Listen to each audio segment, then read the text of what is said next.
G'day guys, kia ora, good evening. Welcome to New Zealand Outdoor Blades and Bullets. Please feel free to like, comment and subscribe. It's free and it does help out my channel a ton.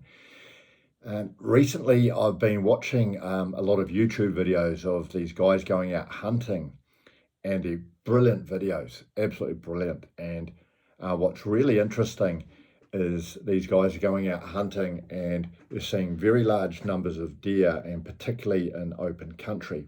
And this is brilliant, and it's really providing a resurgence of interest in hunting in this country. And it's great that young guys can take up hunting and get out and see that many deer. But I just want to talk about the bad old days where there were not so many deer and what it was like hunting then. And I'm showing my age a little bit because I shot my first deer in North Canterbury in 1989.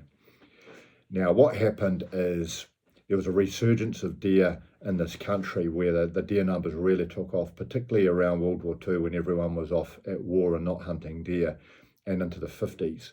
So the New Zealand government set up a deer culling program using the Forest Service where they pay people to professionally hunt these deer on foot.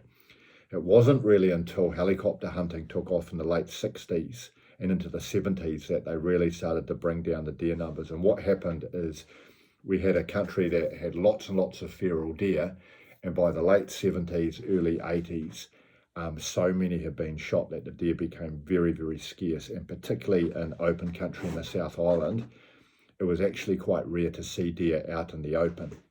So by the time we got into the 1980s, particularly in public land in the South Island, deer were very, very scarce, and even in parts of the North Island they were scarce. But this depended very much on the sorts of areas you were hunting and your skill levels. So for example, there was always a pretty good population of sika deer in the kawikas, and in places where there's thick bush, like in the Ruahinis in the North Island and the Urawera, there were still populations of deer, but there's not nearly as many deer as there are now. So to give you an example, a good friend of mine who has started hunting before I did told me about a hunting trip up the Haparavoka Valley in North Canterbury in the mid-80s, about 1984. And he said they hunted hard for 2 days and they only saw one fresh set of deer tracks for the entire 2 days they were hunting. And these guys used to hunt really hard. And what happened was, don't get me wrong, people were still successfully shooting deer and hunting deer, but you had to really know your stuff or work hard for the animals. And certain styles of deer hunting developed, which are still in vogue today. And one of them was we had what I would call specialist bush stalkers. There was guys that all they would do was hunt bush.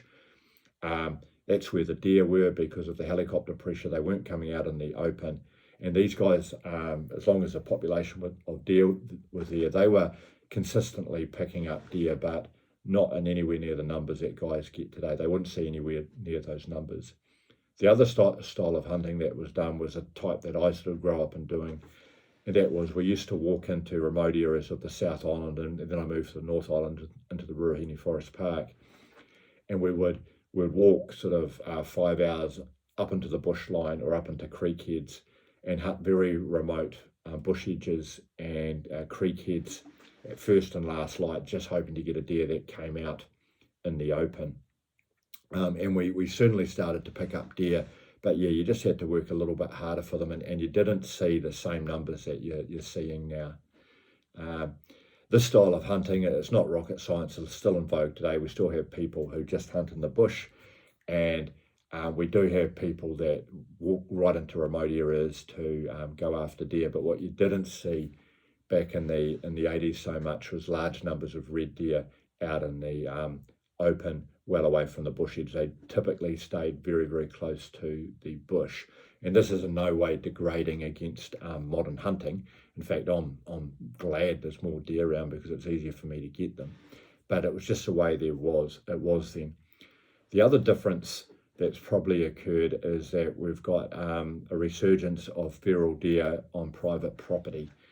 We have a lot of green belts around rivers that are quite close to public land, and we've found that a lot of these deer have ventured out well away from the thick bush of the forest parks, and sometimes are living in marginal farming country or along actual riverbeds and river valleys quite close to populated centres. And particularly I found in the North Island there's a lot of fallow deer. They seem to be everywhere now.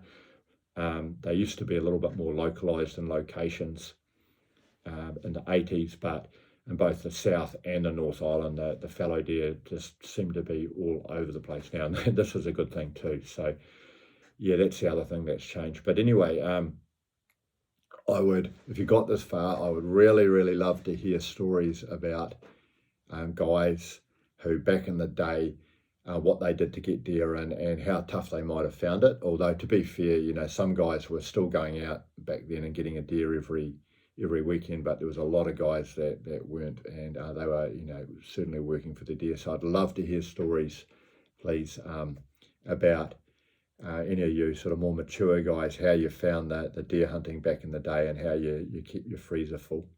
If you got this far, thanks very much and have a fantastic evening. Cheers.